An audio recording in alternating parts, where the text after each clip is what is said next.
السلام علیکم۔ پروگرام آج کے اخبار کے ساتھ میں ہوں نور بیراج۔ پروگرام میں آپ کو خوش آمدید کہتی ہوں۔ ٹاپکس کی طرف چلتے ہیں، جہاں سرزمین پاکستان پر 57 رکتی اسلامی تنظیم کے وزرائے خارجہ کی کانفرنس ہوئی ہے اور افغانستان طالبان کے اقتدار سے آنے کے بعد سب سے بڑا کل اجتماع ہوا ہے۔ اس کانفرنس کا موضوع افغانستان میں بڑھتا انسانی بحران رہا اور اس کانفرنس میں مسلم ممالک کے علاوہ چین، امریکہ، جرمنی اور روس سمیت دیگر ممالک کے بھی نمائندگان نے شرکت کی ہے۔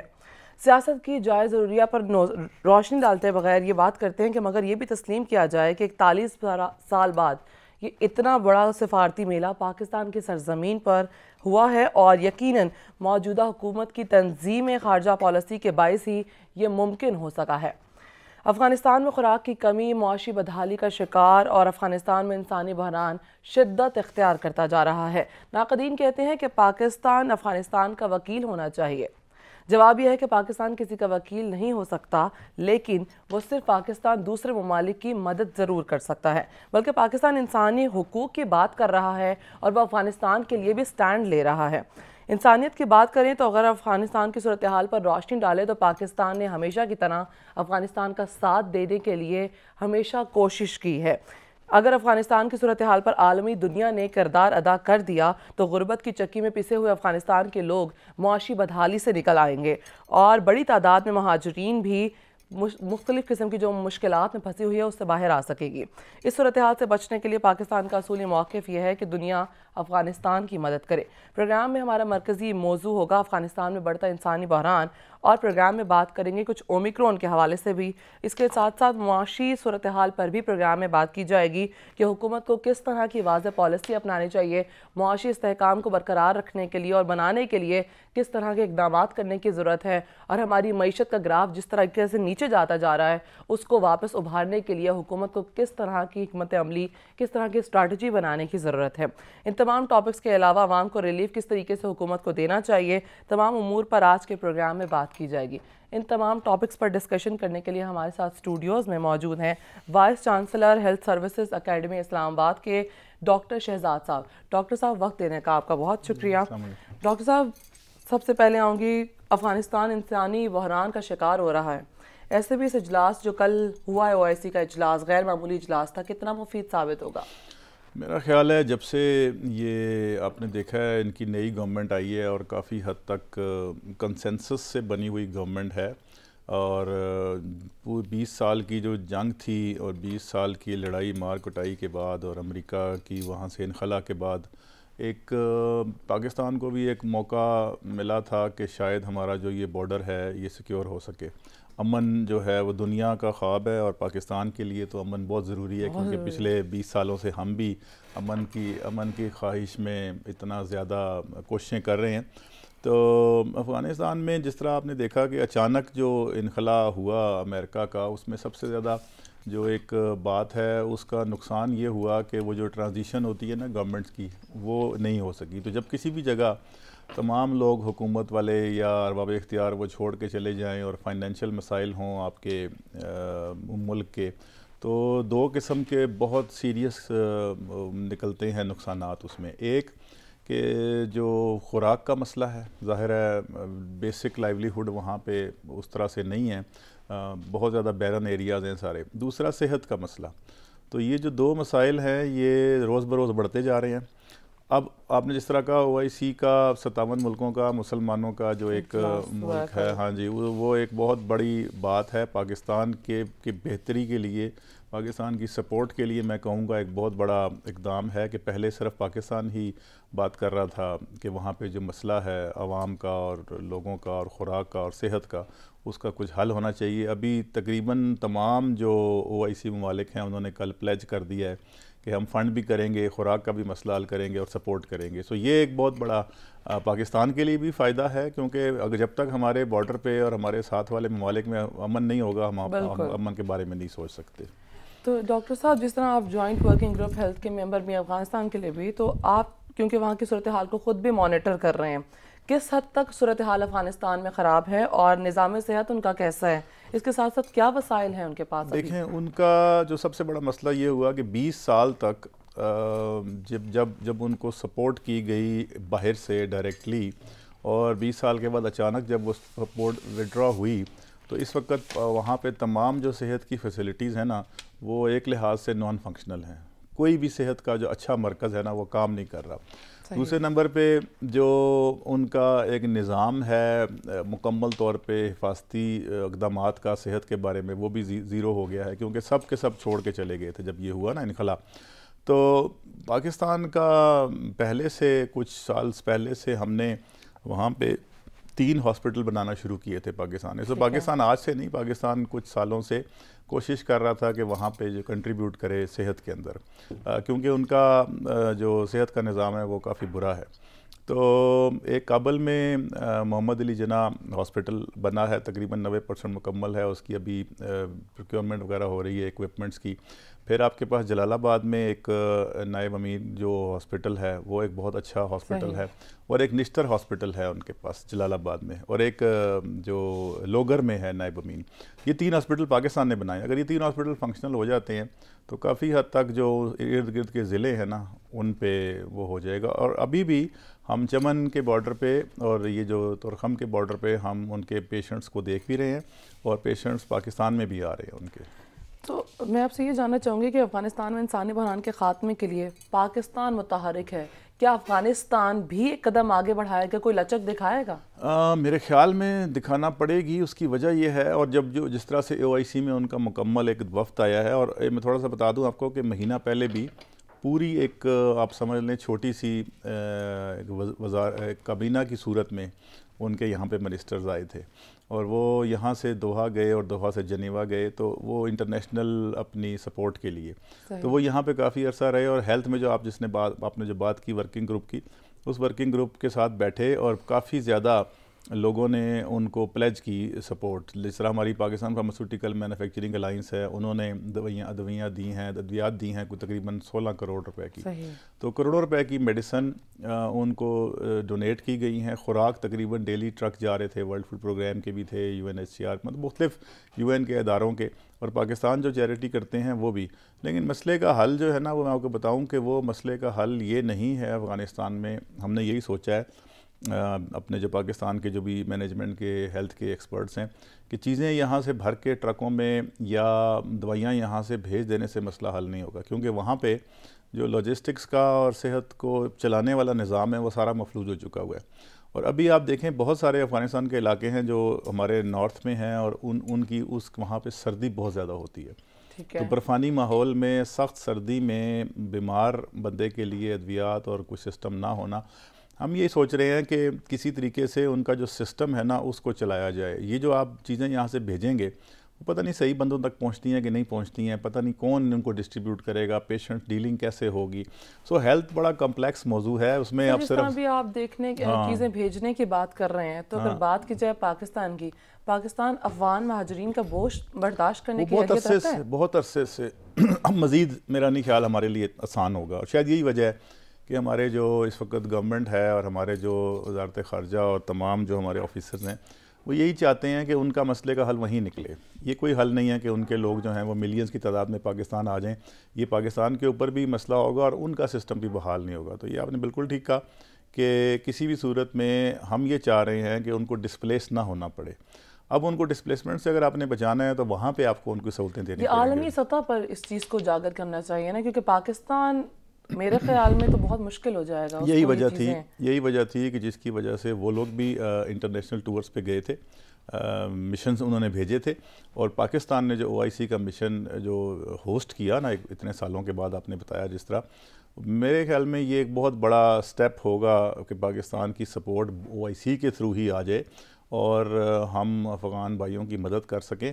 اکیلا پاکستان ڈیفینیٹلی, جس طرح آپ نے کہا, ہمارے اپنے صحت کے مسائل بہت زیادہ ہیں, غربت کے ہیں, ہم خود کووڈ سے ابھی مطلب لڑ رہے ہیں ابھی بھی, تو کافی حد تک اگر ہمیں سپورٹ ملے گی OIC کی تو پھر میرے خیال میں بہت آسانی ہو جائے گی پاکستان کو. لیکن رستہ پاکستان ہی ہوگا نا ان کی مدد کا, اور کوئی حل وہاں پہ ہے نہیں. پاکستان کے علاوہ وہ لوگ بھی شاید کسی کو اتنا آسانی سے سسٹم میں انٹر نہ ہونے دیں جس طرح پاکستان وہاں پہ ہو سکتا ہے. مطلب دنیا کی نظر بھی پاکستان پہ ہی ہے. دنیا کی نظر ہی پاکستان پہ ہے اور پاکستان خود بھی افغانستان کی مدد کے لیے تیار ہے. لیکن جاننا چاہوں گے آپ کا کیا موقف ہے کہ دنیا کیوں نہیں تسلیم کر رہی ہے افغانستان کی حکومت کو؟ دیکھیں وہ انٹرنیشنل آپ دیکھیں نا، جب انٹرنیشنل بات ہوتی ہے تو انٹرنیشنل رائٹس جب آپ بات کرتے ہیں ہیومن رائٹس کی، تو اس میں کئی چیزیں ایسی ہیں کہ جو گلوبل کمیونٹی مانگتی ہے. ایک تو ہے براڈ بیس کنسنسس والی گورنمنٹ، جو ہمیشہ آپ کو پتہ ہے جب بھی کہیں ماشاءاللہ لگتا ہے یا جب بھی کہیں کوئی کوپ ہوتا ہے تو پابندیاں لگ جاتی ہیں. اس کی وجہ یہ ہے کہ دنیا ایک ڈیموکریسی کو فیور کرتی ہے. تو جمہوریت کا تقاضا یہ ہے کہ الیکشن ہو اور باقاعدہ اس کے تھرو چنا جائے گورنمنٹ کو. تو یہ ابھی عبوری حکومت کہلاتی ہے. تو میرا خیال ہے ان کا بھی مقصد یہی ہے کہ یہ براڈ بیس گورنمنٹ بنائیں گے. فی الحال تو کیئر ٹیکر گورنمنٹ ہے نا، اس کو افغان عبوری حکومت کہا جاتا ہے. نمبر 2 کچھ تھوڑے سے مسائل ہیں چائلڈ ایجوکیشن کو، فیمیل ایجوکیشن کو لے کے، فیمیل ورک فورس کو لے کے. یہ پریشر ہے انٹرنیشنل کمیونٹی کا، جو شاید آپ کسی اگر اس کے اوپر ایک موضوع رکھیں انٹرنیشنل ریلیشنز کا، کوئی ایکسپرٹ بلائیں تو وہ آپ کو بہتر بتا سکے گا کہ جو ایک گلوبل ایک ہے جینڈر ایکویلٹی کا ایک فلسفہ ہے، ویمن رائٹس کا ہے، وہ تھوڑا سا لوگ یہ فیل کرتے ہیں ڈیولپڈ کنٹریز کہ اس کا خیال نہیں رکھا جا رہا. تو وہ پریشر ہے ہماری افغان گورنمنٹ کے اوپر کہ فیمیل کو آزادی سے کام کرنے دیا جائے اور ان کی ایجوکیشن نہ بند کی جائے، جس پہ بات چل رہی ہے. ابھی تک مجھے نہیں پتا کہ ان کا کیا اس پہ رد عمل ہے. اور تیسری چیز جو ہے وہی جیسا میں نے کہا کہ براڈ بیس گورنمنٹ ہو جس میں تمام لوگوں کی، اور وہ ایک طریقے سے ڈیموکریٹک گورنمنٹ کہلائے گی. تو یہ کچھ چیزیں ہیں کہ جن کو جو نیگوسیشن ہو رہی ہیں. اور یہ بات نہیں ہے، میرا خیال ہے یہ جو عبوری حکومت ہے یہ بڑی ایکٹیو ہے، اور یہ پچھلی گورنمنٹ سے مجھے تو مختلف لگی ہے. مطلب اگر آپ دیکھیں تو جس طرح پہلے ریجیڈیٹی ہوا کرتی تھی اس طرح سے ریجیڈ نہیں ہے. ایک مسئلہ ہے، یہ بات آپ یاد رکھیں کہ پاکستان اور افغانستان کی امن اور جو اس میں اس کی صلح ہے نا، وہ بہت سارے دنیا کے پلیئر شاید نہ چاہتے ہوں. تو آپ کو روز ایک افواہ ملے گی کہ کسی افغان نے یہ کہا، کسی پاکستانی لیڈر نے یہ کہہ دیا. آپس میں ہماری ایک لحاظ سے جو کہتے ہیں نا کہ تھوڑی سی کنفیوژن اور کچھ تھوڑا سا دشمنی بڑھانے کے لیے یا کچھ ایسا کرنے کے لیے کوششیں لگی رہیں گی. لیکن ابھی تک میں نے یہ دیکھا ہے کہ جس طرح پاکستانی گورنمنٹ کمیٹڈ ہے افغان لوگوں کے لیے، سپورٹ جو ہے دیکھیں سپورٹ جو ہوتی ہے نا وہ حکومت کے لیے اور طریقے سے ہوتی ہے، عوام کے لیے اور طریقے سے. اگر آپ صحت میں لوگوں کی سپورٹ کر رہے ہیں، خوراک میں سپورٹ کر رہے ہیں تو یہ عوام کے لیے ہے. لیکن ہم یہ چاہتے ہیں کہ وہاں پہ سسٹم ایسا ہو کہ یہ جو سپورٹ جائے یہ صحیح بندوں تک پہنچ سکے. اس کے لیے کام کو بہت زیادہ کام کرنے کے. ڈاکٹر صاحب جس طرح کل OIC کا غیر معمولی اجلاس ہوا ہے اور یہ اجلاس کافی ہنگامہ خیز طور پر بھی تھا اور دیکھا گیا کہ افغانستان کے تمام ایشوز کو اس میں اجاگر کیا گیا ہے، آپ کے خیال میں یا آپ کا موقف اس پر کیا ہوگا کہ یہ اجلاس نتیجہ خیز ہو پائے گا؟ بہت زیادہ بولڈ سٹیٹمنٹس ہیں. آپ اگر دیکھیں جو خبریں ہیں آج کی، اسلامی ترقیاتی بینک کے بارے میں، افغانستان امدادی فنڈ قائم کرنے کی منظوری ہوئی ہے، معاشی وسائل تک رسائی جو ہے وہ منجمد کی تھی جو اس کو کھولنے کی بحال ہوئی ہے، اور افغانستان نے بھی القاعدہ اور داعش کے خلاف ایکشن کرنے کے لیے انڈرٹیکنگ دی ہے. تو یہ جو اعلامیہ ہے مجھے تو لگتا ہے کہ یہ شاید اتنا ہم ایکسپیکٹ نہیں کر رہے تھے کہ اتنی بولڈنیس اور اتنی اسٹرانگ OIC کی وائس آئے گی افغانستان کے معاملے میں، کیونکہ بہت سارے اس کے مسائل ہیں دنیا کے باقی لوگوں کے ساتھ. اور اسلامی ترقیاتی بینک کا آنا ایک بہت بڑا ریلیف پیکج ہوگا. اب آپ دیکھیں سعودی عرب نے 1 ارب ریال کا اعلان کیا ہے. میرا خیال میں 1 ارب ریال اگر افغانستان کو مل جاتا ہے تو اس کے سسٹمز کو بحال کرنے میں، اور خاص طور پہ ابھی آپ دیکھیں ہیلتھ ورکر کا سب سے بڑا مسئلہ افغانستان میں آپ کو بتاؤں، ان کی سیلریز جو ہے نا وہ US گورنمنٹ جو دے رہی تھی نا، جب سے اثاثے بند ہوئے نا امریکنز اس کے افغانستان کے امریکنز نے بند کیے، تو اس کے بعد سے ان کو سیلری نہیں ملی ابھی تک جب سے امریکن فورسز گئی ہیں. بغیر تنخواہ کے ہیلتھ ورکر کیسے کام کرے گا؟ وہ تو ظاہر ہے. اور کافی سارے لوگ جو ہیں وہ چھوڑ بھی گئے ہیں، باہر چلے گئے ہیں، کچھ جو ہیں کچھ اپنے کوئی اور کام شروع کر دیا انہوں نے. تو یہ جو سیلریز ہیں نا افغانستان کے ہیلتھ سسٹم میں ہیلتھ ورکرز کی، یہ ایک بہت بڑا ٹرننگ پوائنٹ ہوگا کہ اگر ہم سیلریز ان کی بحال کر دیتے ہیں تو وہیں پہ اتنے ہیلتھ ورکر مل جائیں گے کہ پاکستان کے جو ہم لوگ وہاں پہ جو ہیلتھ سسٹم کو بحال کرنا چاہ رہے ہیں اس میں بڑی مدد ملے گی. صحیح سر، جس طرح پاکستان متحرک نظر آ رہا ہے افغانستان کے لوگوں کے لیے اسٹیپ اٹھانے کے لیے، اور دیکھا جائے تو کیا پاکستان کی جو کوششیں ہیں، جو پاکستان کوشاں ہے افغانستان کے لوگوں کی مدد کرنے کے لیے، اس میں جو دنیا ہے وہ افغانستان کی حکومت کو تسلیم کرے گی؟ میرے خیال میں حکومت کو تسلیم کرنا ایک اینگل ہے اور افغان عوام کی مدد کرنا دوسرا پہلو ہے۔ دنیا کو اگر یہ کہا جائے صرف کہ افغان کی حکومت کو تسلیم کر لیں تو ظاہر ہے ان کی شرائط ہوں گی، بالکل ظاہر ہے وہ جس طرح میں نے آپ کو بتایا بہت ساری ایسی انٹرنیشنل رائٹس کے نام پہ یا بہت ساری ایسی باتوں کے ذریعے ان کو پریشرائز کرنے کے لیے وہ کریں گے، لیکن دوسری طرف اگر آپ ایک عام افغان شہری کی جو مشکلات ہیں، سردی میں بھوک اور بے روزگاری اور صحت کی سہولتیں نہ ہونا، تعلیم کی سہولتیں نہ ہونا، اگر آپ اس کو دیکھیں گے تو اس کے لیے وہ جو ہے نا لوگ راضی ہو جائیں گے۔ ابھی آپ کل دیکھیں، اگر بڑی آپ کو اہم بات کہ افغانستان کی حکومت کا جھنڈا لگا ہوا تھا اور جو عبوری حکومت کے جو متقی صاحب تھے وزیر خارجہ، وہ پچھلی سیٹ پہ بیٹھے ہوئے تھے اور وہ سیٹ خالی تھی جس پہ افغان حکومت کا جھنڈا لگا ہوا تھا۔ اس کا مطلب یہ ہوا کہ یہ ایک طرح سے عبوری حکومت کا سٹیٹس ہی دیا گیا ان کو کوئی انٹرنیشنل لیول پہ ہم نے یہ نہیں کہا کہ ہم نے وہ ایکسیپٹ کر لیا ہے۔ آف کورس چل رہا ہے سلسلہ ان کے ساتھ بات چیت کا۔ دو مختلف چیزیں ہیں، آپ یہ ذہن میں رکھیں کہ ایک ہے افغانستان کی جو کرنٹ حکومت ہے، جس کو عبوری حکومت وہ خود کہتے ہیں، اس کو ماننا، اور دوسرا ہے افغان عوام کے لیے ان کی جو زندگی ہے اس کو آسان بنانا۔ یہ ایک بات ذہن میں رکھیں، اگر افغانستان میں صورتحال اتنی خراب ہوتی ہے، اور کل آپ نے دیکھا ہمارے وزیر خارجہ نے یہی بات کی کہ یہ ایک ٹائم بام ہے کہ جب آپ وہاں پہ لوگ اتنا تنگ ہوں گے تو پھر ڈیفینیٹلی، پہلے ہی وہ تو لڑتے آئے ہیں 20 سال سے جنگ میں، ہم نہیں چاہتے کہ وہ اس جنگ کو جاری رکھیں اور اب ہماری طرف رخ کر لیں، اور یہاں پہ آنے کے لیے پھر آپ نے خود کہا کہ اتنی بڑی مہاجرین کی بستی پہلے سے موجود ہے یہاں پہ اور بہت سارے مسائل ہیں اس کی وجہ سے بھی، اس کے علاوہ مزید مہاجرین یہاں پہ آگے مشکل ہو جائے گا، یہ بہت بڑا افغانستان مسئلہ بنے مہاجرین گا، کا بوجھ اس لیے برداشت وہاں پہ کرنا۔ ان کو صحیح ڈاکٹر صاحب، بریک کا وقت ہے، بریک سے واپس آئیں گے تو پھر اسی پر مزید ڈسکشن کریں گے۔ ناظرین، یہاں پر وقت ہوا ایک بریک کا، ساتھ رہیے۔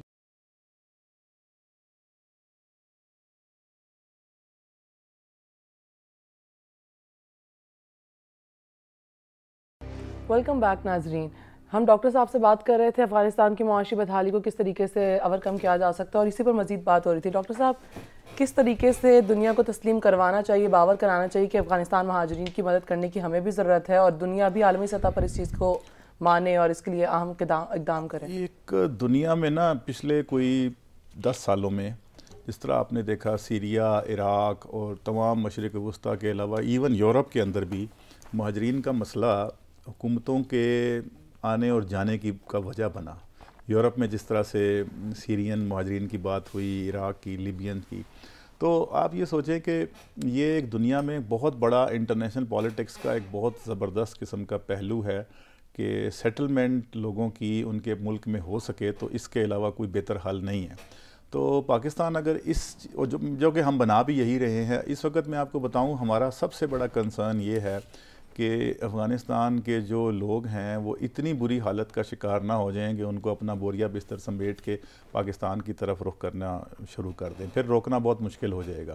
ہیومینیٹیرین گراؤنڈز پہ جب آپ کی موومنٹس ہوتی ہیں نا تو پھر نیوز بنتی ہیں، ویڈیوز بنتی ہیں کہ کس طرح بارڈر پہ لوگ کھڑے ہیں اور بچے اور عورتیں ہیں، تو لوگ اس کو بڑا کرٹیسائز کرتے ہیں۔ تو اس وقت افغانستان کی مدد کرنا ایک مجبوری بھی ہے، اور مجبوری یہ ہے کہ اگر ہم مدد نہیں کریں گے، اور ہیلتھ کے لیے، خاص طور پہ ہیلتھ کے لیے آپ کو میں بتاؤں تقریباً 700-800 لوگ چمن کے ہسپتال میں ہم لوگوں نے ٹریٹمنٹ کا سسٹم کھولا ہوا ہے افغانیوں کے لیے، ڈیلی کی تعداد میں 800 600 700 800 کی او پی ڈی روزانہ وہاں پہ ہو رہی ہے، اور ہمارا اپنا لیول وہاں پہ اتنا نہیں تھا، اس کو تھوڑا اپ گریڈ کیا جا رہا ہے چمن کے جو ڈی ایچ کیو ہے اس کو بھی۔ تو اسی طرح کلام کہہ رہا ہوں، یہ جو تورخم کا بارڈر ہے اس کے اوپر ایک بہت زبردست جو ہے وہ انتظام کیا جا رہا ہے کہ لوگ آئیں اور علاج، لیکن یہ حل نہیں ہوگا نا، کون افغانستان کا پورا ملک چھوڑ کے تو ہمارے بارڈر پہ علاج کروانے آئے گا۔ پاکستان کی مجبوری ہے جی کہ اگر ہم افغانیوں کو ادھر ہی کسی بھی طریقے سے پرامن طریقے سے ان کی صحت، تعلیم اور ان کی خوراک کا وہاں پہ ایک نظام بحال کر سکتے ہیں، میں یہ نہیں کہہ رہا مدد کریں، خودداری ان کی بھی ذہن میں رکھتے ہوئے ہم یہ کہیں کہ ایسا سسٹم بنائیں محنتی قوم ہے، محنت کریں تو وہاں پہ اپنا روزگار وہ نکال لیں گے، اس سپورٹ کی ضرورت ہے اور اس میں پاکستان کا فائدہ ہے اور میرا خیال دنیا کا فائدہ ہے۔ صحیح، تو آپ کا کیا موقف ہے کہ اسلامی دنیا افغانستان کو اس طرح کے بحران سے نکال پائے گی؟ میں کوشش تو شروع ہوئی ہے اور یہ پہلا سٹیپ سمجھوں گا میں OIC کا اجلاس بلانا، اور جیسا میں نے کہا سعودی عرب مین پلیئر ہے، پاکستان کے بعد سب سے بڑا مین پلیئر اسلامی ملک میں وہ سعودی عرب ہے اور ترکی ہے۔ یہ دو ممالک ایسے ہیں اور دونوں نے کل کھلم کھلا اعلان کا امداد بھی کیا، نہ صرف اعلان بلکہ انہوں نے امداد کا اعلان کیا ہے فائنینشیل، تو اس سے بہت بڑا ریلیف پیکیج بنے گا اور رستہ پاکستان سے ہوگا۔ میرا خیال ہے پاکستان کے لیے ایک بہت بڑی اپرچونٹی بھی ہے۔ ریکنسٹرکشن جب ہوتی ہے نا کسی بھی ملک میں تو اس کا تعلق ڈیولپمنٹ سے ہوتا ہے اور ڈیولپمنٹ کا تعلق اکنامک سے ہے، تو پاکستان کو بھی اس وقت وہاں پہ یہ سوچ کے انویسٹمنٹ یا ڈیولپمنٹ کو سپورٹ کرنا چاہیے کہ پاکستان کے لیے ایک رستہ نکل رہا ہے وہاں پہ ہماری ایکسپورٹس کا اور ہماری ڈیولپمنٹ کا، اور وہاں سے پھر سینٹرل ایشین ریپبلکس۔ اگر افغانستان نہیں ہوتا، دیکھیں سی پیک کا سارا مقصد کیا ہے، یہ جو سڑکیں بنی ہیں پاکستان میں، اس کا مقصد ہے کہ اس طرف جو مال ہے پاکستان کا، چائنا کا، وہ سینٹرل ایشین ریپبلکس کی طرف پہنچایا جائے جہاں پہ نیڈ بھی ہے۔ درمیان میں افغانستان ہے، افغانستان کوئی نہیں چاہے گا، پاکستان کے لیے بھی کوئی نہیں چاہے گا کہ دنیا کے جو دشمن ہیں پاکستان کے وہ چاہیں گے افغانستان میں بحران رہے اور ہمارا جو اس طرف کا رستہ ہے وہ بند رہے یا ایک لحاظ سے لڑائی جھگڑے کا شکار رہے۔ تو پاکستان کے لیے بڑا ضروری ہے کہ وہاں پہ سسٹم بحال ہوں، ایجوکیشن کے، ہیلتھ کے اور لائیولی کے، روزگار کے، اور اس کو یوز کرتے ہوئے ہم اپنا جس طرح ابھی ان کے ایک منسٹر آیا تھا یہاں پہ تو انہوں نے اعلان کیا، انہوں نے کہا اب ہمارے پاس اپنی فارماسیوٹیکل کمپنیوں کے لیے جگہ ہم دیں گے، آپ فارماسیوٹیکل کمپنی وہاں لگائیں۔ اس سے بڑی پاکستانیوں کے لیے کیا خوشخبری ہوگی کہ ہماری فارماسیوٹیکل کمپنیاں تو بہت زیادہ ہیں پاکستان میں لوکل، تو وہ یہاں کے علاوہ وہاں پہ دوائیاں بھیجنے کے بجائے وہاں کمپنیاں لگا دیں، سرجیکل انسٹرومنٹس کی وہاں پہ شاپس اگر انڈسٹری لگا دیں تو افغانستان پلس اس کے سے پرلی طرف جو اسٹیٹس ہیں وہاں کی ایکسپورٹس کا فائدہ ملے گا۔ پاکستان کو اپنی ایکسپورٹ دینے کا تو بہت فائدہ ملے گا۔ افغانستان کا جو یہ حال ہے، معاشی بدحالی کا حال ہے، یہ بھٹو دور میں بھی تھا، مسلم لیگ نون کے دور میں بھی تھا اور اسٹل پاکستان کے دور میں بھی ہے، لیکن پاکستان کو یہ موقع ملا ہے کہ اس نے تمام OIC کا اجلاس منعقد کرایا اور تمام ممالک کو اپنے ملک میں بلایا، سٹیک ہولڈرز بھی آئے ہیں، تو کیا آپ کہیں گے کہ پاکستان کی یہ سفارتی کامیابی سمجھتے ہیں آپ اس ساری؟ میرا خیال ہے پاکستان پہلا ملک تھا جس نے آواز اٹھائی تھی کہ افغانستان کی جو عبوری حکومت ہے اس کی مدد کی جائے، اور ہم نے کبھی یہ نہیں کہا تھا کہ جو کچھ ہے اس کو ایز اٹ از قبول کر لیا جائے، ہم نے کہا تھا کہ پوری حکومت کو سپورٹ کریں اور ٹرانزیشن جو ہے نا ٹورڈز پراپر گورنمنٹ، جو ایک صحیح گورنمنٹ ہوتی ہے جو سارے افغانستان کے صوبوں کی نمائندہ حکومت ہو، یہ ہم نے پہلے دن سے کہا تھا۔ لیکن افغانستان کی ہیومینیٹیرین بیسس پہ اور فلاحی بنیادوں پہ مدد پاکستان نے سب سے پہلے اس کی بات کی تھی، تو ایک لحاظ سے دنیا میں یہی امپریشن جائے گا کہ پاکستان نے ابتدا کی تھی اور باقی 57 اسلامی ممالک نے اس کی سپورٹ کی ہے۔ اگر آپ دیکھیں تو کسی بھی اسلامی ملک کا کوئی اختلافی نوٹ یا کوئی وارننگ یا ایسی کوئی چیز مجھے تو نظر نہیں آئی ابھی تک، وہ ڈیٹیل بعد میں آئیں گی جب پریس میں بریفنگز ہوں گی کہ کیا کچھ ہم نے اچیو کیا۔ فی الحال آن دا فیس آف اٹ 2 دنوں کی جو ہم نے پیچھے موومنٹس دیکھی ہیں اس میں ہمیں تو یہ لگ رہا ہے کہ OIC نے پلج کیا ہے، ٹرسٹ فنڈ بنایا ہے، فوڈ کا اعلان کیا ہے، یہ ساری وہ باتیں ہیں جو پاکستان کہہ رہا تھا۔ تو اگر 57 ملکوں کی پاکستان کو ایک سپورٹ جب ہوئی ہے تو یہ پاکستان کے لیے دنیا میں ایک بہت بڑا میں کہوں گا سپورٹ کا ایک انڈیکیٹر ہے، دنیا تھوڑا سا ڈیفرنٹ طریقے سے دیکھے گی پاکستان کو اب۔ صحیح، تو جس طرح ڈاکٹر صاحب افغانستان زمینی لحاظ سے بہت پھیلا ہوا ہے، تو وہاں کے اسپتالوں کی صورتحال کیا ہے، اور دوسری جانب کیا کوئی میکانزم ہے کہ وہاں پر لوگوں کو ان کے ڈور سٹیپ پر ادویات مہیا کی جا سکیں؟ بلڈنگز ہیں، شفا خانے ہیں، سیلری نہ ہونے کی وجہ سے ہیومن ریسورس موجود نہیں ہے، ڈاکٹرز، نرسز، پیرامیڈکس میجورٹی جگہوں پہ بالکل نہیں ہیں، 11 کے قریب ان کے صوبے ایسے ہیں جن کی حالت بہت خراب ہے۔ اچھا، ہمارا ایک بڑی ایک انٹرسٹنگ بات ہے جو شاید مجھے بھی پہلے نہیں پتہ تھی کہ پاکستان کے افغانستان کے بارڈر پہ 15 ضلع آتے ہیں، یعنی کہ اتنا بڑا بارڈر ہے ہمارا پاکستان کا کہ 15 ضلع ہمارے ان کے، اور ان میں سے کچھ ضلع 7 یا 8 جو ہیں وہ خیبر پختونخوا میں ہیں اور 7 یا 8 جو ہیں وہ بلوچستان میں ہیں۔ سو اتنا بڑا بارڈر ہونے کا ایک ایڈوانٹیج یہ ہے کہ ان ضلعوں کی اگر ہم میرا جو ایک اپنا ریکویسٹ بھی ہے اور میں یہ کہہ رہا ہوں کہ ان ضلعوں کے ہیلتھ سسٹم کو بہتر کیا جائے اور وہاں سے افغانستان کے جو ایڈجسٹنٹ ڈسٹرکٹس ہیں ان کی صحت سسٹم پہلے آپ اس پہ کام کریں اور پھر باقی جگہوں پہ جائیں. سو جو ان کے شفا خانے ہیں وہ بلڈنگیں تو موجود ہیں لیکن نہ ادویات ہیں، نہ HR ہے، نہ افغانستان کے لیے بہت زیادہ کام کرنے کی ضرورت ہے. یہاں پر بریک ہوا ہے وقت کا، ساتھ رہے گا.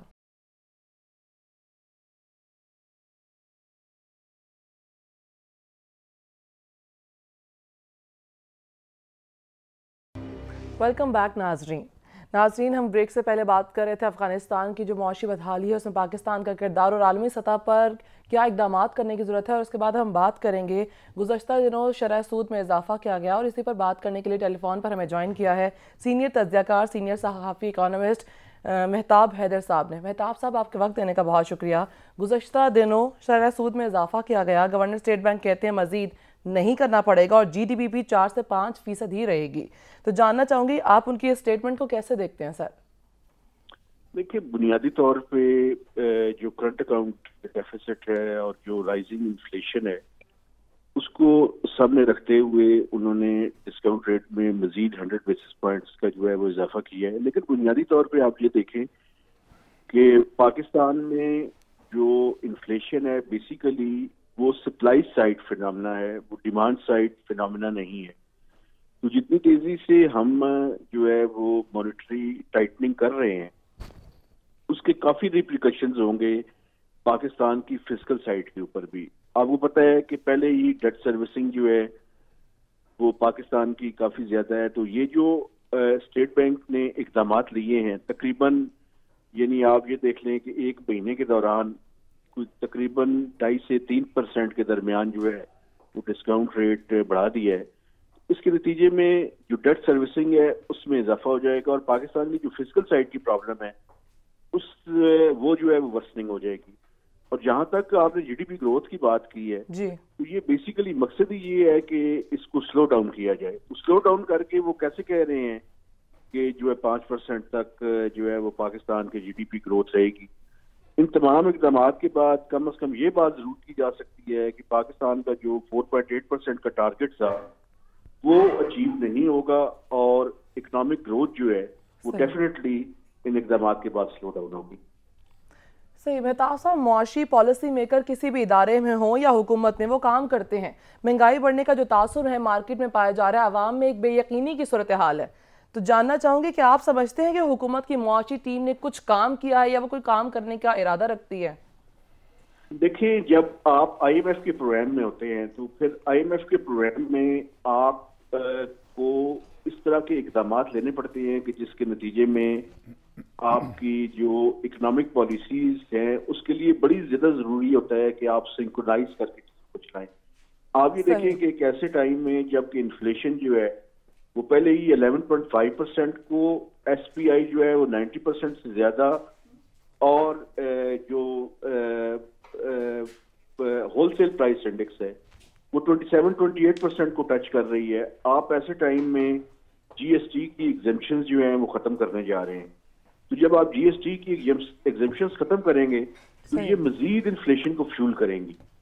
تو میں سمجھتا ہوں کہ ایک ایسے ٹائم میں ہمیں اس طرح کی جو IMF کی ڈکٹیٹڈ پالیسیز ہیں ان سے ہٹ کے تھوڑی سی انوویٹو جو ہے وہ چیزوں کی طرف جانا چاہیے. مثلاً اگر حکومت پاکستان کو یا IMF کو ضروری تھا کہ ہمارے ٹیکسز میں یا ریونیوز میں اضافہ کیا جائے تو جو لوگوں کی انکم زیادہ ہے اور جو کمپنیز زیادہ لافٹی پروفٹس کما رہی ہیں ان کے اوپر آپ لیوی لگا دیتے. جیسے کہ آپ کو یاد ہوگا کہ جب پاکستان میں فلڈ آیا تھا 2010 میں تو اس کے بعد ہم نے انکم سپورٹ لیوی ایک لگائی تھی جس کا ریٹ 1% 2% پہلے ہم نے رکھا تھا، پھر اس کو کم کر دیا تھا. تو اس طرح جو ڈائریکٹ ٹیکس ہے وہ لوگوں پہ لگایا جائے زیادہ بہتر ہے، یا GST جو کہ بیسیکلی کنزمپشن کے اوپر ٹیکس ہے اور عام آدمی کو بہت زیادہ متاثر کرتا ہے، آپ اس کو سٹینڈرڈ ریٹ پہ لے کے جا رہے ہیں اور 70% لگا رہے ہیں. تو یہ جو پالیسی پرسکرپشن ہے اس میں بھی اور تھوڑی سی جو ہے وہ چینجز کی ضرورت ہے. لیکن پرابلم یہ ہے کہ چینجز کی بات کریں مہتاب صاحب، چینجز کی آپ نے بات کی، منی بجٹ بھی آ رہا ہے جو عوام کے لیے اور سختی لانے کی بات ہو رہی ہے. حکومت کہتی ہے کہ ایسی معاشی پالیسی تشکیل دی جانی چاہیے کہ حالات پہلے ہی ان کو خراب ملے ہیں. جیسے پہلے آنے والی حکومتیں تھیں ان کے دور میں اس طرح کی معیشت کا جو استحکام تھا، گراف تھا، وہ نیچے نہیں گر رہا تھا، لیکن اب ان کو حالات بیک ہینڈ سے ہی بہت زیادہ جو ہے وہ ویک ملے ہیں. آپ سمجھتے ہیں کہ حکومت کی پالیسی سے واقعی پاکستان مستقبل میں IMF جیسے اداروں کے دروازے نہیں کھٹکھٹائے گا؟ دیکھیں آپ 3 سال سے 3.5 سال سے یہ حکومت جو ہے وہ پاور میں، آپ پہلے سال میں یہ بات کرتے تو میں آپ کی بات کو وزن دیتا اور میں کہتا جی آپ کو مشکل صورتحال میں دی ہے۔ 3.5 سال میں آپ نے وہ جو پہلے سے خرابی تھی اس کو مزید خراب کر دیا، اور آپ یہ آرگومنٹ پیش کر رہے ہیں کہ جی ہمیں ورثے میں چیزیں بری ملی ہیں۔ بھائی 3.5 سال میں آپ اپنی کارکردگی کے بارے میں بتائیں نا، آپ نے 3.5 سالوں میں کیا کیا ہے؟ 3.5 سالوں میں آپ نے پبلک ڈیٹ کے اندر اضافہ کیا ہے، 3.5 سالوں میں انفلیشن کو ڈبل ڈیجٹ کے اندر رکھا ہے آپ نے، ریونیوز آپ پورے نہیں جمع کر سکے، ایکسپینڈیچرز آپ کنٹرول نہیں کر سکے۔ تو آپ اپنی اکنامک پالیسیز کے بارے میں بتائیں۔ آپ کہتے تھے کرنٹ اکاؤنٹ ڈیفیسٹ جو ہے آپ نے سرپلس کر دی ہے، وہی کرنٹ اکاؤنٹ ڈیفیسٹ جہاں سے آپ نے شروع کیا تھا اسی کرنٹ اکاؤنٹ ڈیفیسٹ کے قریب لا کے آپ نے اس ملک کو چھوڑ دیا۔ تو دیکھیں یہ بلیم گیم جو ہے وہ میں سمجھتا ہوں ٹھیک نہیں ہے۔ پرابلم یہ ہے کہ آپ کی پالیسیز جو ہے وہ آپ کا ہوم ورک نہیں تھا، ایکسپیکٹیشنز آپ نے لوگوں کی بڑی رکھی ہوئی تھی، کنٹینر پہ کھڑے ہو کے آپ اور باتیں کرتے تھے، پریکٹیکلی آپ وہ نہیں کر سکے۔ تو بنیادی پرابلم یہ ہے کہ حکومت کو ماضی کی حکومتوں کو بلیم کرنے کے بجائے اپنی پالیسیز کو بلیم کرنا چاہیے۔ بالکل صحیح، وہ بھی کوئی اچھے نہیں تھے لیکن انہوں نے بیڈ سے ورسٹ کر دیا ہے، کوئی بہتری نہیں لے کر آئے۔ اکنامک فرنٹ پہ مجھے بتائیں کون سی بہتری لے کر آئے ہیں، مجھے ایک گنوا دیں میں مان لوں گا۔ صحیح۔ مہتاب صاحب جاننا چاہوں گی کہ معیشت کی بہتری کے لیے اور معیشت میں استحکام لانے کے لیے حکومت کو کس طرح کے اقدامات کرنے کی ضرورت ہے؟ دیکھیں سب سے زیادہ جو اس ٹائم پرابلم ہے وہ یہ ہے کہ انسرٹینٹی۔ حکومت جو ہے وہ اس ٹائم جو اکنامک نیریٹو بیان کر رہی ہے، مارکیٹس اس کے اوپر ٹرسٹ نہیں کر رہی۔ آپ یہ دیکھ لیں روپیہ مسلسل گر رہا ہے، آپ یہ دیکھ لیں اسٹاک مارکیٹ جو ہے وہ بہتر پرفارم نہیں کر رہی۔ اس کے علاوہ آپ یہ دیکھیں کہ انفلیشنری پریشرز جو ہیں وہ تیزی سے جو ہے وہ بڑھتے جا رہے ہیں۔ تو جب مارکیٹس جو ہے وہ آپ کے اوپر ٹرسٹ نہیں کرتی تو میں سمجھتا ہوں کہ حکومت کو سب سے زیادہ اس ٹائم جو سب سے زیادہ امپورٹنٹ ہے وہ یہ ہے کہ اکنامک فرنٹ پہ جو انسرٹینٹی ہے اس کو ختم کریں، اور سرٹینٹی ہو۔ IMF کا پروگرام اگر آپ نے لینا ہے تو چاہے منی بجٹ لانا ہے یا جو بھی بجٹ لانا ہے اس کو فائنلائز کریں، انسرٹینٹی کو ختم کریں تاکہ مارکیٹس آپ کے اوپر جو ہے وہ ٹرسٹ کر سکے، کیونکہ اگر مارکیٹس آپ کے اوپر ٹرسٹ نہیں کریں گی تو اس کے نتیجے میں انسرٹینٹی کے نتیجے میں اکانومی کو زیادہ جو ہے وہ لاس ہوگا۔ صحیح، ٹھیک ہے۔ مہتاب صاحب آپ ساتھ ہی رہے گا، ڈاکٹر صاحب آپ کی جانب آؤں گی، حکومت کیوں کوئی میکانزم نہیں بنا پا رہی ہے یہ معاشی استحکام کی بہتری کے لیے؟ دیکھیں ایک تو جس طرح آپ دیکھ رہے ہیں ایک گلوبلی ایک ایسا کرائسس آیا ہوا ہے، جب مہتاب صاحب نے جس طرح بات کی کچھ تو پہلے سے حالات ہمارے ڈاؤن ورڈ جا رہے تھے اکنامکس کے، دوسرا جب سے یہ گورنمنٹ آئی ہے اس میں ان کا اپنا ایک کہنا چاہیے جو بھی انٹرونشنز ہیں پلس جو گلوبل انٹرونشنز ہیں اس کا ابھی تک اس طرح سے رزلٹ نکلا نہیں ہے۔ بہرحال گورنمنٹ کا اور ہمارا اپنا جو ڈسکشن جب ہوتی ہیں تو وہاں پہ تو یہی بات کی جاتی ہے کہ شارٹ ٹرم میئرز کی جگہ ہم لانگ ٹرم میئرز کی بات کر رہے ہیں۔ تو ایک بات آپ ذہن میں رکھیں کہ دو جو اکنامکس کے فلسفے ہیں شارٹ رن اور لانگ رن کے، اگر پچھلی گورنمنٹس شارٹ رن میں آپریٹ کرتی رہیں اور امیڈیٹ ریٹرن کے لیے بہت ساری چیزیں ہیں ان کو مینپولیٹ یا اس کو کسی نہ کسی طریقے سے مینیج کرتی رہیں تو لانگ ٹرم بینیفٹ کبھی بھی نہیں آتا، لانگ رن میں اکنامکس ڈفرینٹ بیہیو کرتی ہے۔ لیکن یہ ابھی ٹائم ہی بتائے گا کہ کیا یہ بات درست ہے کہ نہیں۔ بہت سارے جو میری جب ڈسکشنز ہوتی ہیں کیونکہ ہم خود گورنمنٹ میں جب بات کرتے ہیں تو اس کی سب سے بڑی وجہ یہی ہوتی ہے کہ شارٹ رن کی جگہ لانگ رن کی بات کی جائے۔ بدقسمتی سے گلوبل اکنامکس جو ہے وہ اتنی بری طرح سے ریسیشن کا شکار ہوئی ہے پچھلے کچھ عرصے میں، اور پھر یہ جو کووڈ آیا تو کووڈ نے تو آپ نے دیکھ ہی لیا کہ پوری اکانومیز کو تباہ کر دیا۔ ہماری تو اکانومی پہلے تھی ہی نہیں، تو اور اس لحاظ سے اتنا بڑا فرق دیکھیں، میں وہی کہتا ہوں ایک مذاق ہی ہے کہ جب آپ پوچھتے ہیں نا کہ اکنامک ریسیشن یا اکنامک بہت بڑا افیکٹ کیا ہے کووڈ نے، تو پاکستان میں اس طریقے سے کووڈ کا اتنا نیگیٹو امپیکٹ نہیں آیا۔ اس کی وجہ شاید یہ بھی ہے ایک کہ اتنی بڑی اکنامکس پلیئر ہم تھے نہیں دنیا میں نا، تو وہ جو بہت زیادہ سپیڈ سے جا رہے تھے یا بہت بڑی بڑی اکانومیز تھی وہ تو بہت زیادہ کر گئیں ڈیفالٹ۔ پاکستان کی گروئنگ اکانومی تھی اور گروئنگ اکانومی ہے ابھی بھی، تو کافی حد تک جو اس کو کہتے ہیں نا آپ کے بزنس ایز یوزول چلتا رہا۔ اب یہ جو ایک پلاننگ ہے کہ جس میں آپ بات کرتے ہیں، اور میرا خیال ہے IMF جب بھی آتا ہے نا، IMF ایک بات یاد رکھیں، IMF کبھی بھی شارٹ رن کے لیے نہیں آتا، وہ اسٹریٹجک پلاننگ اور اسٹریٹجک اکنامک ڈیولپمنٹ کی بات کرتے ہیں. ہماری پچھلی گورنمنٹس کے اندر بھی اور اس وقت بھی مجھے نہیں لگا کہ IMF کی سپورٹ سے کوئی ہم نے خاطر خواہ کامیابی حاصل کی ہو. تو ہم مجبوری میں ہی جاتے ہیں ان کے پاس. بالکل صحیح کہا مہتاب صاحب نے کہ اگر انڈیکیٹرز اگر آپ دیکھیں تو شارٹ ٹرم جو انڈیکیٹرز نظر آتے ہیں وہ ڈیفرنٹ ہوتے ہیں، اور جو لانگ ٹرم ہم نے دیکھنے ہوتے ہیں وہ وقت بتاتا ہے.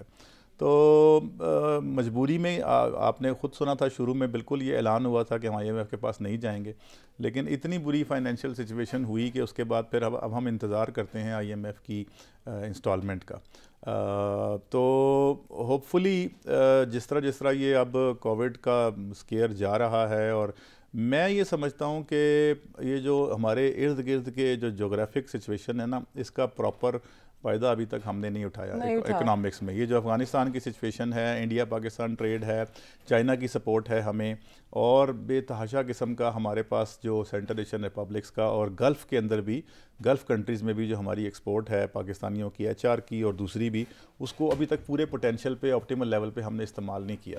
تو اگر ہم آج بھی یہ سارے کے سارے جو ہمارے کسی زمانے میں اسٹریٹجک اکنامک ریسورسز تھے ان کو ری وائٹلائز کر لیں تو کوئی وجہ نہیں ہے کہ پاکستان ترقی کر سکے. یہی لوگ ہیں نا، پاکستانی ہیں جو دنیا میں جا کے مطلب کمال کرتے ہیں. آپ پاکستان کی ترقی کی بات کریں تو اومیکرون کے آنے کے بعد عالمی سطح پر بھی پیٹرول کی قیمتیں کم ہوئی ہیں. پاکستان میں کافی ٹائم پیریڈ گزرنے کے بعد اب جا کر 5 سے تقریباً 6 روپے کی قیمت ہے جو کم کی گئی ہے.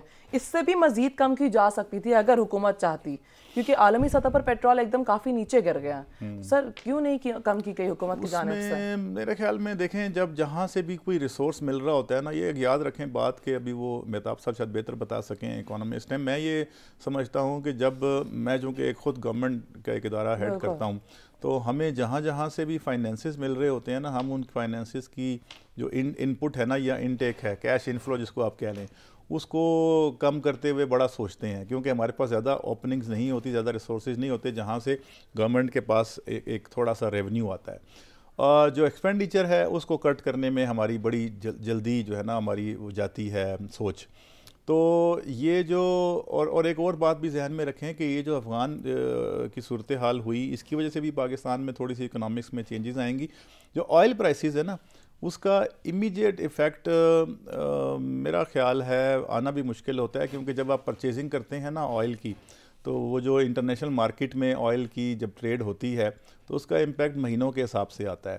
لیکن گورنمنٹس کیا کرتی ہیں کہ جب ان کو لگتا ہے کہ یہ سستا لیا ہوا تیل ہے اور کیونکہ اکنامک انٹرنیشنل مارکیٹ میں زیادہ مہنگا ہو گیا ہے، تو وہ جو ایک فائنینشیل ایک طرح سے نا بریدر ملتا ہے، ایک سانس ملتا ہے گورنمنٹ کو.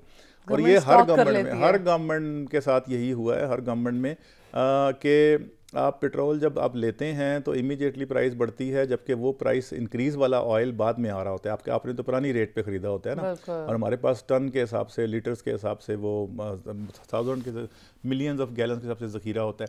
جب کم ہوتی ہے تو اس کی بھی وہ جو کم ہوگی وہ فیوچر جو آپ پرچیز کریں گے اس پہ ہوگی. بہرحال یہ ایک میرے حساب سے ایک بہت بڑا بل ہے پاکستان کا جو آئل بل ہے نا. میں تو کہتا ہوں کہ اگر ہم کسی طرح اس کو مینیج کر لیں، اپنی امپورٹ کم سے کم کر لیں بجائے اس پرائس پہ جانے کے، کوئی ریپلیسمنٹ ڈھونڈیں، کوئی الٹرنیٹیو انرجی ڈھونڈیں. ہم نے نہیں کیا. ہم نے جب یہ IPPs بھی بنائے تھے تو آپ نے دیکھا ہے وہ IPPs کس طرح بنے ہیں. وہی ڈیزل سے، فرنس سے اور تیل سے بجلی بنانے والے تھے. تو بجائے اس کے کہ اس کا فائدہ ہو، ہمیں اس کا شدید نقصان ہوا. ہم ڈیپینڈنٹ ہو گئے ہیں بجلی پیدا کرنے میں بھی، ہم ڈیپینڈنٹ ہیں دنیا کے آئل کی پرائس پہ. کتنی خطرناک بات ہے. اور یہ آج سے نہیں، پچھلے میں خیال 20-25 سال سے اسی طرح چل رہا ہے. تو ٹھیک ہے ڈاکٹر صاحب، جنوبی افریقہ سے اومیکرون کی لہر سٹارٹ ہوئی اور پاکستان میں سٹارٹ ہو گئے ہیں اس کے کیسز رپورٹ ہونا. حکومت کو کس طرح کے اقدامات کرنے کی ضرورت ہے اور حکومت کیا اقدامات کر رہی ہے اس کو کنٹرول کرنے کے لیے؟ میرے خیال میں اومیکرون تو کا شاید ایک آدھ کیس ہی آیا تھا، اور میں نے شاید لکھا بھی تھا اپنے ایک سوشل میڈیا اکاؤنٹ پہ کہ اومیکرون کا کیس ابھی تک پاکستان میں آیا نہیں، اور لاکھوں کی تعداد میں، سینکڑوں کی تعداد میں اس کے ایکسپرٹس پاکستان پہنچ گئے ہیں. تو یہ ایک اومیکرون کا پہلا کیس آیا تھا اور مجھے واٹس ایپ پہ میسج آنا شروع ہو گئے تھے کہ یہ ڈائریکٹ پھیپھڑوں میں داخل ہوتا ہے اور فوراً پھیپھڑے کو 15 منٹ میں ختم کر دیتا ہے. ایسی سی اسٹوپڈ اور میں تو کہوں گا جہالت والی باتیں شیئر ہوئی تھی، اور مجھے نہیں سمجھ آتی کہ یہ کون لوگ ہوتے ہیں جو اس طرح سے ٹیز کر کے یا عوام کو گمراہ کر کے نا ٹینشن دلا کے خوش ہوتے ہیں. مجھے تو سمجھ نہیں آتی کہ ایسا کون شخص ہو سکتا ہے جو کسی کو اتنا زیادہ جھوٹ بول کے اور گمراہ کر کے اس کو دماغی طور پہ ٹینشن کروائے. اومیکرون ڈیفینیٹلی ساؤتھ افریقہ کی لیب میں ہوا. ایک اس کا باقاعدہ جسے کہتے ہیں نا تشخیص ہوئی اور انہوں نے دنیا کو بتایا, اور اس کی سزا ان کو اس صورت میں ملی کہ سب سے پہلے انہی پہ پابندیاں لگ گئی, جبکہ وہ ان کے بقول یہ کیسز جو تھے ان کے پاس نہیں تھے, یہ یورپ میں بھی تھے. اس وقت 70 سے زیادہ ملکوں میں تقریباً یہ اومیکرون چلا گیا ہوا ہے, اور یہ اومیکرون کوئی نیا وائرس نہیں ہے, یہ اسی کووڈ وائرس کی ایک نئی ویریئنٹ کہہ لیں آپ, اور جو زیادہ تبدیل ہو چکا ہوا ہے. اور تبدیل ہونا شکل میں اور اپنی پوری RNA کو چینج کرنا, یہ ایک نارمل پروسیس ہے وائرس کا. وائرسز ہمیشہ اسی طرح آپریٹ کرتے ہیں. جب بھی وہ کسی شخص کی جسم میں داخل ہوتے ہیں تو وہاں پہ جب اربوں کی تعداد میں وہاں پہ وہ کہتے ہیں نا ڈپلیکیشن یا ان کی پروڈکشن ہوتی ہے نا باڈی میں, تو وہ چانسز ہوتے ہیں کہ کہیں نہ کہیں غلط ایک ڈپلیکیشن ہو جائے گی, پروڈکشن غلط ہو جائے گی, تو ایک نیا قسم کا ویریئنٹ نکل آئے گا. اور یہی وجہ ہے کہ یہ آتے ہیں وائرسز اور کچھ عرصے کے بعد یہ چلے جاتے ہیں, گمنام ہو جاتے ہیں. اس کی وجہ یہ ہے کہ یہ ایک ایسی فارم میں پہنچ جاتے ہیں کہ جو شاید اتنی زیادہ سیریس بیماری نہ کرے. اومیکرون بہت تیزی سے پھیلنے والا ویریئنٹ ضرور ہے, لیکن ابھی تک جو ہم نے دیکھا ہے یہ اس طرح سے لیتھل نہیں ہے, اس طرح سے مہلک نہیں ہے جس طرح سے پچھلے ویریئنٹس تھے. ابھی تک کا ہمارا یہ ہے. دوسری بات یہ ہے, آپ نے گورنمنٹ کی بات کی, سب سے پہلے تو آپ نے دیکھا کہ ابھی بھی 40 سے 42,000 45,000 ٹیسٹ روزانہ ہو رہے ہیں, جبکہ 300 کیس ہیں. تو یہ ایک بہت بڑا انڈیکیٹر ہے کہ اتنی زیادہ تعداد میں ٹیسٹ ہو رہے ہیں, PCR ہو رہے ہیں ایئرپورٹس پہ اور تمام انٹری پوائنٹس پہ. ان کا مقصد یہ ہے. اور پاکستان میں بھی جو اومیکرون ہے پکڑا گیا, وہ پہنچ گئے اس تک کہ وہ کہاں پہ تھا, اور اس کے بعد کوارنٹین کیا اور پروسیس کیا. تو کافی حد تک اس میں ہمیں کامیابی ہوئی ہے کہ ابھی تک اس طرح سے نہیں ہے ہمارے یہاں اومیکرون کی پھیلاؤ جس طرح پورا یورپ اس وقت ہو گیا ہوا ہے. ایران میں اومیکرون کا کل پہنچا ہے, لیکن پھر بھی عوام کو SOPs کو بھی فالو کرنے کی ضرورت ہے, اور عوام کو چاہیے کہ تمام تر اقدامات اپنائے اور حفاظتی اقدامات کا خیال بھی رکھے. Voice chancellor health service academy اور جوائنٹ ورکنگ گروپ کے ہیلتھ ممبر افغانستان کے ڈاکٹر شہزاد ہمارے ساتھ اسٹوڈیوز میں موجود تھے. سر, آپ کے قیمتی وقت دینے کا بہت شکریہ. اسی کے ساتھ ٹیلی فون پر سینئر صحافی, سینئر تجزیہ کار مہتاب حیدر صاحب نے بھی ہمیں جوائن کیا تھا. سر, آپ کے قیمتی وقت کا بہت شکریہ. ناظرین, پروگرام کا وقت یہاں پر اختتام پذیر ہوا. ماہنور معراج کو دیجیے اجازت. خدا حافظ.